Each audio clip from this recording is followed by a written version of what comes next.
12 años de bronca armada, conflicto armado.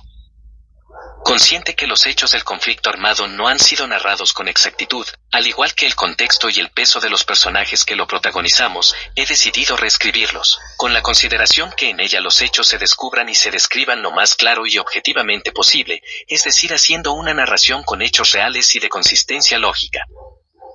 Esta es, mi deuda, como soldado profesional y protagonista, lo cual será propicio para limpiar la historia del conflicto armado salvadoreño bajo el lodo que la enmascara. 12 años de bronca armada es una literatura de historia del conflicto armado. Como punto de partida, voy a referirme al título del libro, La bronca armada como le he dado por llamar, por dos razones.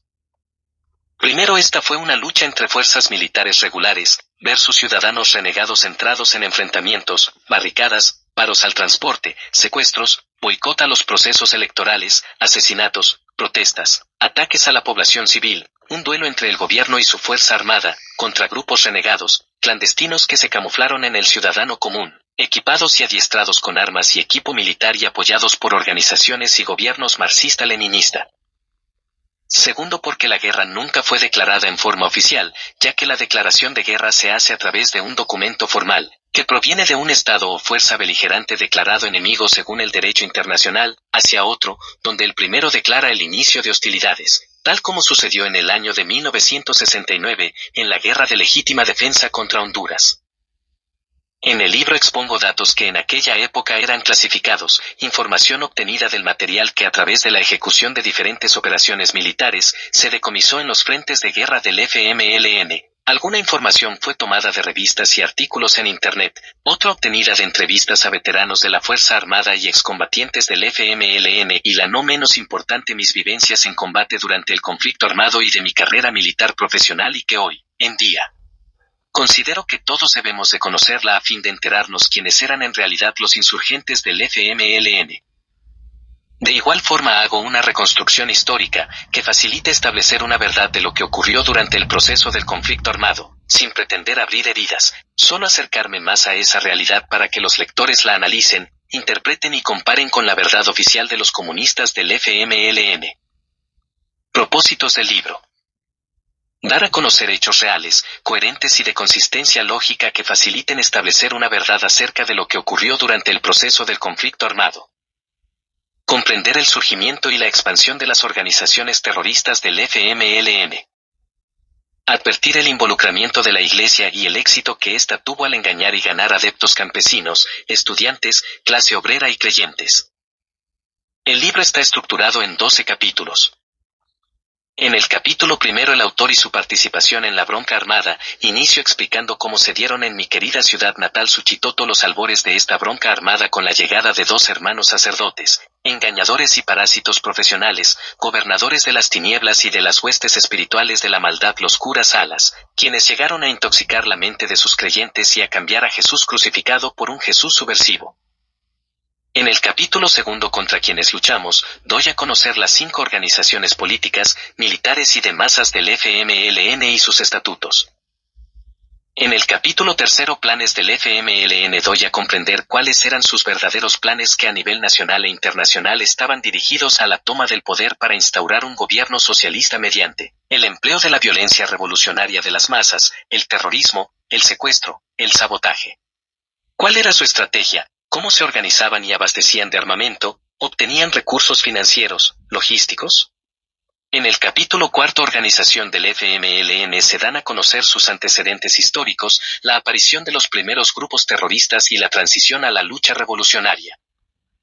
En el capítulo quinto evolución y estrategia de la Fuerza Armada se señala cómo estaba organizada la institución al inicio del conflicto armado, pequeña, pobre, mal adiestrada y equipada, con un armamento obsoleto y un total desconocimiento de la lucha revolucionaria, del terreno y del enemigo, se habla de la importancia de la ayuda externa.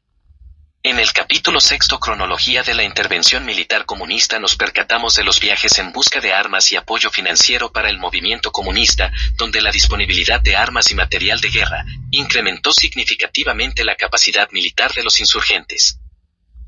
En el capítulo séptimo la estrategia revolucionaria del FMLN se da a conocer cómo ésta estaba orientada a provocar un profundo desgaste a la Fuerza Armada con la organización de fuerzas móviles, proyectar a las masas en una nueva fase del conflicto, golpeando grandes objetivos con fuerzas masivas, logrando una expansión territorial con el establecimiento de frentes de guerra y una retaguardia estratégica.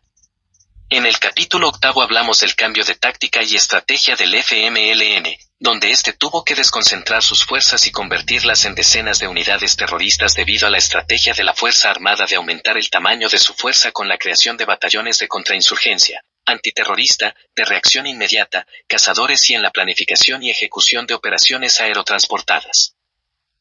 En el capítulo 9 Cumbres Presidenciales y Diálogos se habla de la conformación del Grupo Contadora para la Paz y la Cooperación en Centroamérica, y las diversas cumbres y reuniones de diálogo hasta la consecución de la firma de paz en Chapultepec, México el 16 de enero de 1992. Nos referimos a los 9 capítulos de los acuerdos de paz y los temas correspondientes a la Fuerza Armada donde se modificaron los principios doctrinarios, el sistema educativo, se estableció una desmovilización, reducción, reestructuración y depuración entre otros.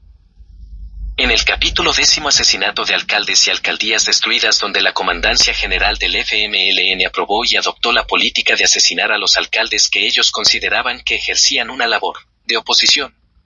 En el capítulo 11 Los procesos electorales, paros al transporte y sabotaje se expone como el FMLN boicoteó permanentemente el transporte y todos los procesos electorales desde 1982 a 1991, demostrando así su naturaleza antidemocrática y su desprecio por la voluntad popular del pueblo salvadoreño.